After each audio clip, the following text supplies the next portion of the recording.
पुरानी हवेली horror story. कहते हैं इस दुनिया में कुछ ऐसे राज हैं जो सामने ना आए तो ही अच्छा है। इस दुनिया में कुछ शक्तियां हैं जिन्हें हम देख नहीं सकते पर महसूस जरूर कर सकते हैं। उन्हीं में एक भयानक शक्ति हर 100 साल बाद जाग उठती है। आज की कहानी उसी शक्ति के बारे में है। रिहान और नेहा दोनों ही राइटर्स थे और मुंबई शहर की भागदौड़ से थक चुके थे। दोनों ने फैसला किया कि वो मुंबई शहर से दूर एक घर ढूंढेंगे और वहीं रहेंगे। महाराष्ट्र में एक छोटे से गांव में उन्हें एक हवेली मिली और वो दोनों उसमें शिफ्ट हो गए। हवेली पुरानी थी लेकिन बेहद खूबसूरत। हवेली के मालिक की मौत हो गई थी और तब से वो खाली पड़ी थी, इसलिए वो उन्हें सस्ते में मिल गई। सब कुछ अच्छा था, पर एक दिन जब रियान अपना पुराना सामान अनपैक कर रहा था तब उसे बेसमेंट से एक आवाज आई। उसने बेसमेंट का दरवाजा खोला तो उसमें एक पुरानी रॉकिंग चेयर पड़ी थी जो बार बार एक बड़े से संदूक पर अपने आप गिरे जा रही थी। वो संदूक बहुत पुराना था और उस पर जंग लगा ताला भी था। रियान को ऐसा लग रहा था जैसे उस संदूक के अंदर से कुछ हिल रहा है। रिहान ने उस संदूक पर लगे ताले को तोड़ दिया। जब उसने वो संदूक खोला तो अचानक उसे एक ठंडी हवा महसूस हुई। उसके अंदर लाल कपड़े में लिपटी एक गुड़िया थी जिसके नीचे एक किताब पड़ी थी और उसके कुछ पेजेस फटे हुए थे। उन पेजेस पर लिखा था, त्रिगोरी, छूना मत। ये गुड़िया आत्माओं को आकर्षित करती है। पर रियान खुद को रोक नहीं पाया। उसने उस गुड़िया से वो लाल कपड़ा थोड़ा सा हटाया। गुड़िया की आंखें सफेद थीं और शरीर काला। उस गुड़िया में कुछ अजीब सी बात थी, इतनी कि रिहान उस गुड़िया समेत उस संदूक को ऊपर अपने स्टडी रूम में ले गया। लेकिन इस घटना के तुरंत बाद रिहान की जिंदगी पूरी तरह से बदल गई। रिहान को पूरी रात अजीब सी आवाजें आती रहीं, जैसे कोई दर्द में चीख रहा है, उसे बुला रहा है। लेकिन जब जब वो आंख खोलता तो कमरे में उसके और उसकी वाइफ नेहा के अलावा कोई नहीं होता। एक बार रियान अपनी स्टडी में बैठा कुछ लिख रहा था कि अचानक ही कमरे की सारी लाइट्स फ्लिकर करने लगीं और कुछ ही सेकंड्स में कमरे की सारी लाइट्स और बल्ब एकदम से फट गए। तभी उसे घर के बाहर किसी के जोर से चिल्लाने की आवाज आई। उसने बाहर जाकर देखा तो वहां एक काली बिल्ली बेरहमी से मरी पड़ी थी। उस दिन के बाद से रियान को हर वक्त ऐसा महसूस होने लगा था कि उनके घर में कोई और भी है। वो बेसमेंट की रॉकिंग चेयर सारा टाइम अपने आप ही हिलती रहती। हर समय रियान को चीखें सुनाई देती। उसे रात के अंधेरे में घर के अंदर मरे हुए लोगों के चेहरे भी दिखने लगे थे। वो चेहरे बेहद डरावने होते थे, लेकिन पल भर में उसकी आंखों के सामने से गायब हो जाते थे। रिहान को कुछ समझ नहीं आ रहा था, इसलिए उसने ये सारी बातें नेहा को बताईं। लेकिन नेहा को उसकी बातों पर विश्वास नहीं हो रहा था। रिहान ने फैसला किया कि वो संदूक से मिली उस किताब को पढ़कर त्रिगोरी से जुड़ा राज जानने की कोशिश करेगा।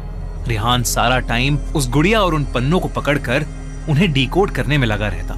रिहान इतना पागल हो चुका था कि वो खुद घर के आसपास के लोगों से त्रिगोरी के बारे में पूछने लगा और तब उसे किसी ने एक पंडित के पास भेजा। जब वो उस पंडित से मिला तो उस पंडित ने रिहान को कुछ ऐसा बताया जिसे सुनकर रिहान के रोंगटे खड़े हो गए। उसने बताया कि हर 100 साल में एक अजीब घटना होती है जब चैत्र अमावस्या, चैत्र पूर्णिमा और बैसाखी अमावस्या एक ही महीने में आते हैं और तब एक बहुत ही भयानक काली शक्ति जाग उठती है, त्रिगोरी। ये 3 रातें 100 साल में एक बार जब अप्रैल के महीने में आती हैं तो अपने साथ एक तबाही लाती हैं।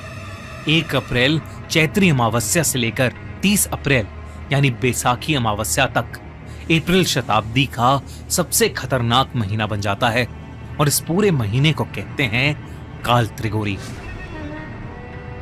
त्रिगोरी अपने साथ एक ऐसा कहर लाता है जो सब कुछ बर्बाद कर सकता है।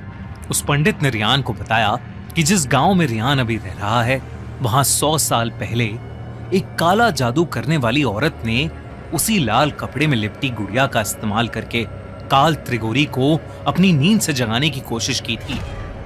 और तब एक ही रात में पूरा का पूरा 500 लोगों का गांव मारा गया था और आसपास के सारे गांव में ऐसी बीमारियां फैलने लगीं जिसने कई लोगों की जिंदगी बर्बाद कर दी।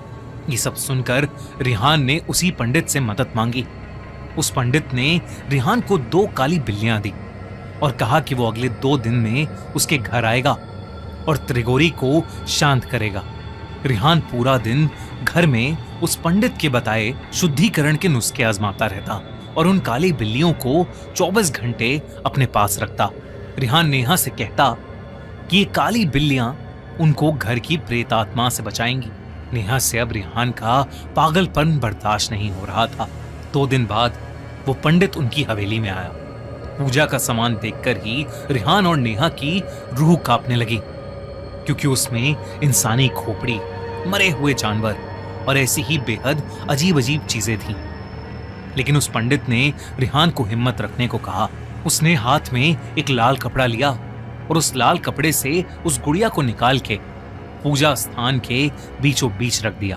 पंडित ने देरी ना करते हुए पूजा शुरू की और मंत्र आवाहन से काल त्रिगोरी को शांत करने की कोशिश करने लगा। पूजा शुरू करते ही रिहान को बहुत तेज दर्द में किसी की चीखें सुनाई देने लगी। तभी रिहान और नेहा ने देखा कि गेट की दीवार के अंदर से एक बहुत ही डरावनी 10 फीट लंबी परछाई निकली है जो उनकी तरफ आ रही है। जैसे जैसे वो परछाई उनकी तरफ आ रही थी, वैसे वैसे घर की सारी लाइट्स अपने आप फूटती जा रही थीं। तभी एकदम से बहुत ही तेजी से दरवाजा खुला और वो परछाई घर के अंदर आकर हवा में कहीं गायब हो गई। और तभी घर की सारी चीजें हिलने लगीं।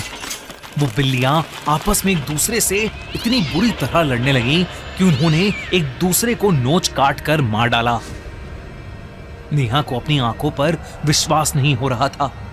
उसे लगा कि ये सब उस गुड़िया की वजह से हो रहा है, इसलिए उसने हड़बड़ी में बिना लाल कपड़े के उस गुड़िया को उठाया और उसे काट कर जला दिया। ये देखते ही वो पंडित कांप उठा। उसने बताया कि काल त्रिगोरी से ऐसे छुटकारा नहीं मिलेगा और बिना लाल कपड़े के उस गुड़िया को छूने की हिम्मत करके नेहा ने अपने पूरे परिवार को संकट में डाल दिया है और अब उन्हें मरने से कोई नहीं बचा सकता। वो पंडित पूजा को बीच में छोड़कर ही घर से जाने लगा। रिहान उस पंडित से मदद की भीख मांगता रहा, लेकिन वो पंडित इतना घबराया हुआ था कि उसने कुछ नहीं सुना और वो वहां से चला गया। रिहान और नेहा की उस रात बहुत बुरी लड़ाई हुई। रिहान उस पूरी रात सो नहीं पाया क्योंकि उसे बार बार वही 10 फीट लंबी परछाई दिख रही थी जो धीरे धीरे और ज्यादा डरावनी होती जा रही थी। अगली सुबह उसे नेहा की चिल्लाने की आवाज आई। वो उसके पास पहुंचा। तब नेहा ने बताया कि पिछली रात उसके माँ बाप के घर में आग लग गई और उसकी पूरी फैमिली उस फायर एक्सीडेंट में मारी गई। रिहान ने डर के मारे अपना सर पकड़ लिया। वो समझ गया था कि यह सब काल त्रिगोरी की वजह से हो रहा है। कुछ ही देर में उसे एक और खबर मिली। जो पंडित उनके घर पूजा करने आया था, उसे भी किसी ने जंगल में बेरहमी से मारकर छोड़ दिया था। अब रिहान को कुछ समझ नहीं आ रहा था कि वो क्या करे। थक हार कर रिहान ने सोचा कि वो संदूक को भी जला देगा, लेकिन जैसे ही वो संदूक तक पहुंचा, उसने देखा कि वो काली गुड़िया वापस से जुड़ गई है और वो उस संदूक के ऊपर बैठकर उसे देख रही है। तभी फिर से उसे नेहा के चिल्लाने की आवाज आई। जब वो अपने कमरे में गया तो उसने देखा कि नेहा के हाथ में एक चाकू है और उसके पीछे वही 10 फीट भयानक लंबी परछाई। नेहा रिहान को देखकर पागलों की तरह हंस रही थी। इससे पहले कि वो कुछ समझ पाता, नेहा उसकी तरफ भागी। गांव वालों को कई देर तक उन दोनों के चिल्लाने की आवाजें आईं। जब वो लोग उनकी मदद करने पहुंचे तो उन्होंने देखा कि हवेली खुली पड़ी है और हवेली की सारी दीवारों पर खून से काल त्रिगोरी लिखा है। जब गांव वाले हवेली की बेसमेंट में गए तो उनके रोंगटे खड़े हो गए, क्योंकि वो दोनों पति पत्नी घर की बेसमेंट में बेजान पड़े थे। पुलिस की इन्वेस्टिगेशन में उन्हें रियान के स्टडी टेबल पर उसकी डायरी मिली, जिसमें उसने पिछले कुछ दिनों में जो कुछ भी उनके साथ हो रहा था वो सब लिखा था। लेकिन जब पुलिस ने पूरा घर छाना तो उन्हें वहां ना ही कोई संदूक मिला और ना ही कोई गुड़िया। बस दीवारों पर बड़े बड़े खून से लिखे हुए 2 शब्द, काल त्रिघोरी। दोस्तों, आपको क्या लगता है कि क्या है काल त्रिघोरी का रहस्य, और क्या होगा जब वो 100 साल बाद वापस जागेगा? अगर आपको इस इंडियन फोकलोर लेजेंड और राज के बारे में जानना है तो देखिए नई हॉरर फिल्म काल त्रिघोरी, जो थिएटर्स में ऑलरेडी रिलीज हो चुकी है। तो डोंट मिस आउट ऑन काल त्रिघोरी।